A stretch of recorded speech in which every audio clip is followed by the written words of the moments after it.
Merci, Monsieur. Président, dimanche, je suis juste rentré d'une visite en RDC. Je suis allé en RDC, au Rwanda, en République du Congo, au Burundi et en Ouganda.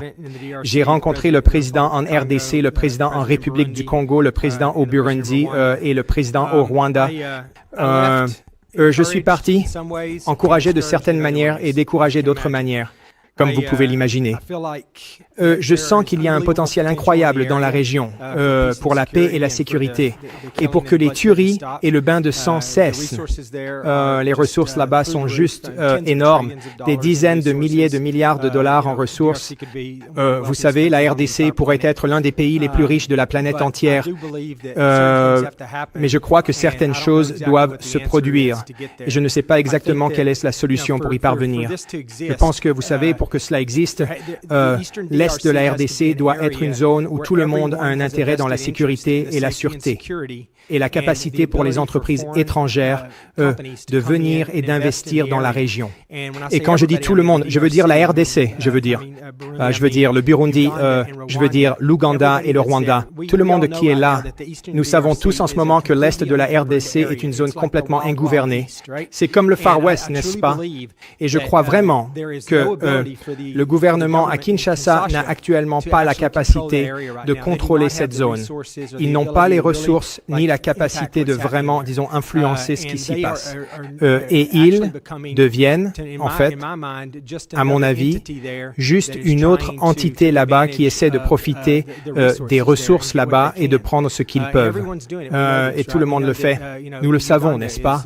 Nous savons que, vous savez, l'Ouganda, vous savez, importe des minéraux de là-bas. Le Rwanda le fait, le Burundi le fait. Tout le monde le fait. Et il n'y a vraiment rien là-bas pour les arrêter. Je pense que le gouvernement congolais doit faire quelque chose. Premièrement, ils doivent aborder un problème interne, n'est-ce pas? Il y a un grand nombre de personnes au Congo, qui ne sont pas des citoyens congolais, qui ne sont pas traités comme des citoyens congolais, y compris la plupart des membres du M23, et ainsi de suite. Maintenant, vous savez, le M23 est un groupe rebelle, et vous savez, nous savons qu'il y a une influence là-bas, et il y a une composante des forces de défense rwandaises, vous savez, l'armée rwandaise. Mais honnêtement, le M23 avec ou sans le Rwanda en ce moment est pratiquement incontesté. Dans la région, ils font juste tout ce qu'ils veulent en ce moment et l'armée congolaise ne riposte même pas en ce moment. En fait, ils fuient simplement devant le monsieur M23 ou dans certains cas, ils déposent leurs armes et rejoignent le M23. C'est ça. Donc je pense que le gouvernement congolais est dans une mauvaise position ici. Mais je crois, vous savez, que c'est un problème de longue date. Je comprends qu'il y a certaines personnes dans l'Est de la RDC qui ne sont pas reconnus comme citoyens congolais. Et c'est peut-être en partie parce que c'était le Rwanda, avant que les frontières ne soient redessinées il y a de nombreuses années. Et cela faisait partie du Rwanda. Mais je vous soumets qu'une grande partie de l'Ouganda faisait également. Uyghurs, partie du Rwanda. Et après avoir été redessiné, c'est maintenant l'Ouganda. Ces personnes ont été immédiatement assimilées et traitées comme des citoyens ougandais. Mais cela ne s'est pas produit en RDC. Et je pense que c'est une partie du problème. Je pense que cette question intérieure doit être abordée, que tout le monde dans la région, tout le monde dans le pays, doit être traité comme un citoyen congolais avec tous les droits et privilèges qui en découlent. Je pense que c'est une chose difficile à faire, mais je pense qu'à un moment donné, la résistance armée du M23 ne va pas simplement déposer les armes et s'en aller. Je pense qu'ils sont une résistance armée. Il doit y avoir un effort d'une manière ou d'une autre pour les intégrer dans l'armée congolaise et leur faire sentir qu'ils sont des citoyens congolais qui protègent leur pays, pas ce qui se passe actuellement.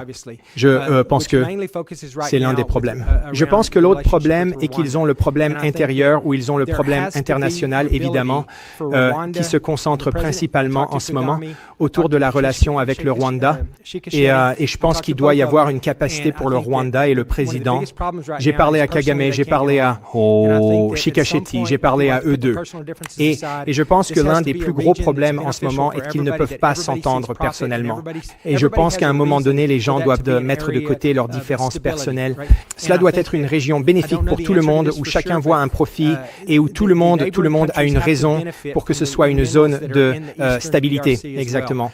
Et je pense que je ne connais pas la réponse à cela avec certitude, mais les pays voisins doivent bénéficier des minéraux qui se trouvent dans l'est de la RDC. Aussi, que ce soit, ils ont une certaine capacité de raffinage et les minéraux sont extraits là-bas et raffinés ailleurs où il y a un raffinement. Il y a une capacité de raffinage en RDC, une capacité de raffinage au Rwanda. Tout le monde a la possibilité de gagner de l'argent avec ce qui se passe là-bas. Ensuite, je pense que tout le monde aura intérêt à s'assurer que c'est une zone sûre et sécurisée. Ils vont avoir besoin d'investissements étrangers pour venir. Ils vont avoir besoin que d'autres pays, entreprises veuillent venir et opérer là-bas. En ce moment, cela ne peut pas se produire car il n'y a pas le niveau de sécurité requis et il n'y a pas l'absence de corruption. Vous savez, il y aura un certain niveau de corruption partout où vous allez.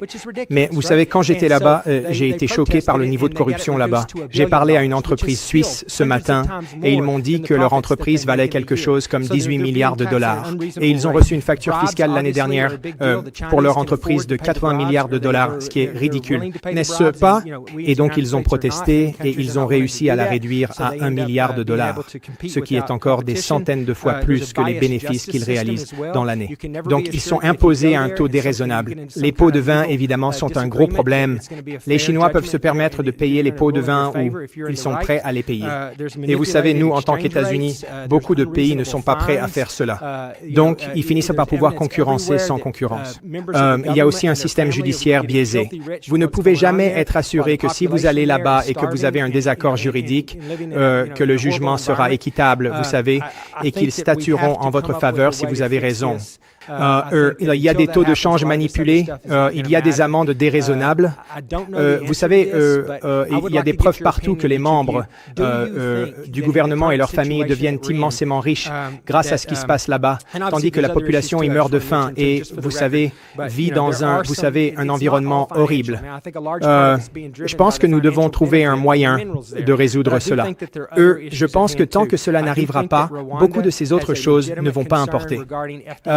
Je ne connais pas la réponse à cela, mais j'aimerais avoir votre avis, chacun de vous.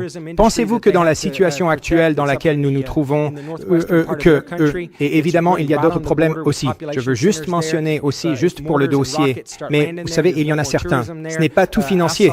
Maintenant, moi, je pense qu'une grande partie est motivée par le bénéfice financier des minéraux là-bas, mais je pense qu'il y a aussi d'autres problèmes en jeu. Je pense que le Rwanda a une préoccupation légitime concernant le FDLR et la menace terroriste à leurs frontières également. Ils ont une industrie touristique qu'ils doivent protéger, qui se trouve dans la partie nord-ouest de leur pays.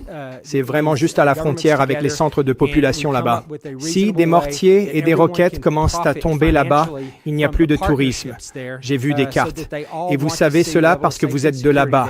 Et vous savez, la ville de Goma, Est, elle est à la frontière et c'est une ville continue qui s'étend en RDC et il n'y a pas, vous savez, de différenciation.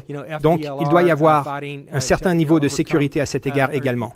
Donc, nous devons trouver comment réunir ces gouvernements ensemble et proposer une manière raisonnable pour que tout le monde puisse profiter financièrement des partenariats là-bas, afin qu'ils veuillent tous voir un niveau de sûreté et de sécurité là-bas et que tout le monde se sente en sécurité parce que tout le monde combat aussi un type de groupe rebelle. Vous savez que ce soit l'ADF et le groupe islamique qui est, vous savez, avec lequel l'Ouganda est engagé, ou que ce soit, vous savez, le FDLR combattant pour, vous savez, surmonter, vous savez, le M23 combattant pour surmonter le FDLR et ainsi de suite. Mais ma question est que vous, un à la fois, j'aimerais que vous me répondiez. Pensez-vous que le gouvernement actuel en RDC a la capacité de faire ce que je décris? Monsieur, en Garmo, voulez-vous commencer? Merci, monsieur. Et sinon, que pensez-vous? Quelle est, selon vous, la réponse en termes brefs? Tout d'abord, merci beaucoup pour votre attention à cette crise en cours au Congo, dans la région. Et je vous suis très reconnaissant d'avoir attiré l'attention sur cette crise qui dure depuis plusieurs décennies maintenant. Et je me sens très chanceux, en particulier d'être aux États-Unis. Mais tout ce temps, je pense toujours à mes concitoyens, en particulier à Ngoma. Voici la chose. Quand je regarde ce problème, je pense à trouver une solution possible. Et laissez-moi utiliser une histoire. Quand j'étais à West Point il y a 10 ans, je dirigeais en fait un cadet. Et j'espère qu'il m'écoute. Nous nous entendions très bien en fait. Nous étions en fait de bons amis. Donc, en d'autres termes, la paix est possible dans cette région.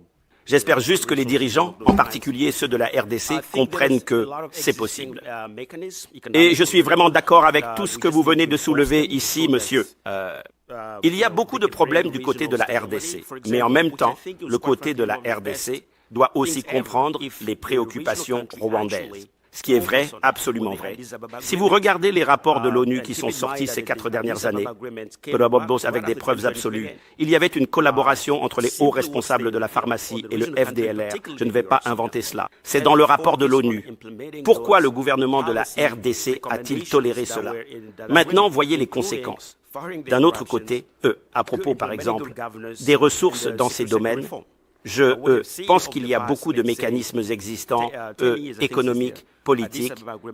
Nous devons juste les renforcer pour qu'ils puissent apporter une stabilité régionale.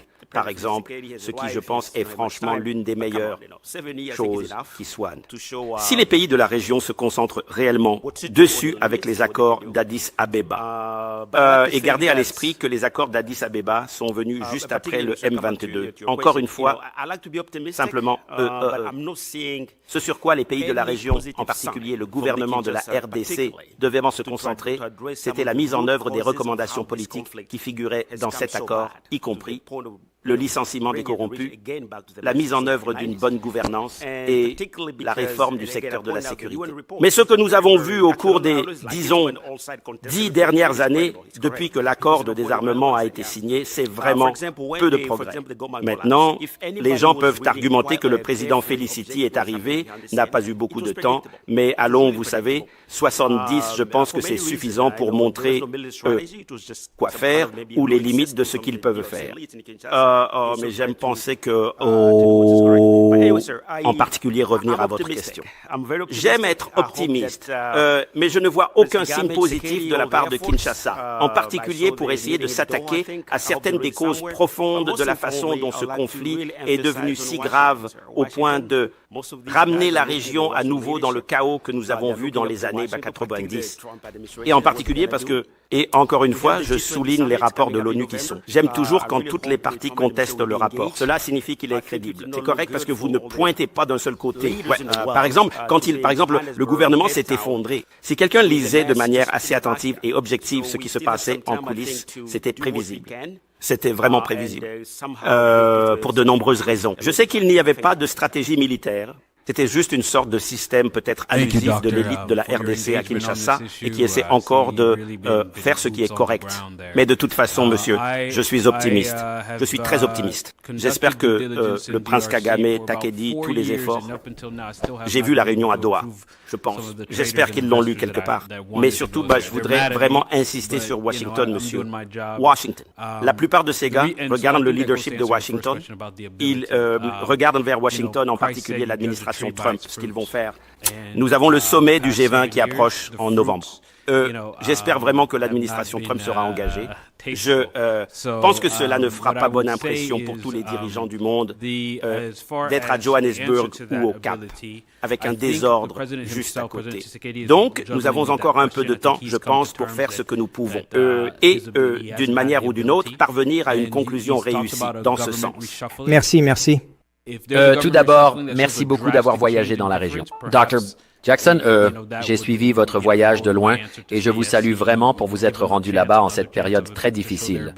J'ai aimé votre expression du Far East sauvage. Je pense que nous devons l'utiliser davantage. Tout d'abord, je dirais à votre question, docteur, vous savez, toute solution doit commencer par le fait que la RDC est la RDC. Il y a des discussions sur, vous savez, l'annexion de certaines parties, etc. La RDC est un pays souverain et doit le rester.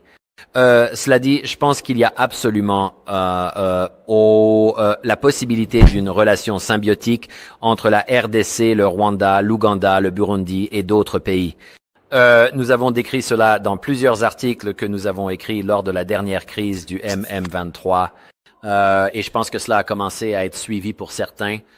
Et puis, les gens ont été tentés par l'exploitation illicite, la contrebande et l'activité criminelle de tous côtés, vraiment.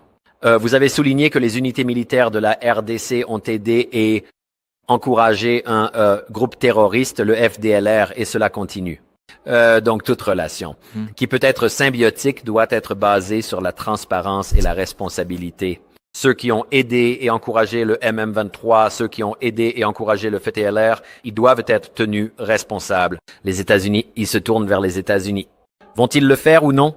L'Union européenne a en fait pris des mesures avancées par rapport à ce que nous avons fait. Mais l'administration Trump a, vous savez, sanctionné certains responsables rwandais dans le MM23, ce qui était très bien. C'était un bon début. Il doit y avoir un bien meilleur système pour tracer et auditer l'or et les autres minéraux critiques qui se trouvent à l'Est afin que ce soit beaucoup plus transparent. Pour que, vous savez, il puisse y avoir des installations de traitement du côté congolais et des installations de traitement du côté rwandais et que tout le monde soit très clair. Dans un cadre multipartite où il y a du réel, comme l'a dit Thierry, vous ne pouvez pas simplement faire confiance aux gens pour dire « Oh oui, bien sûr, c'est sans conflit ». Eh bien, devinez quoi? Ce n'est pas le cas. Nous devons donc avoir de véritables équipes de surveillance sur le terrain. Et la CIRGEL, je pense, est un bon mécanisme pour essayer de faire cela, mais nous avons besoin de plus de soutien pour ce système afin qu'il puisse être, vous savez, réellement fonctionnel. Je pense que le dernier point que je voudrais dire, c'est que, vous savez, nous avons besoin d'une gouvernance plus démocratique en RDC et ce n'est pas vraiment démocratique en ce moment. Et cela doit vraiment être réformé, amendé et modifié. Merci, monsieur.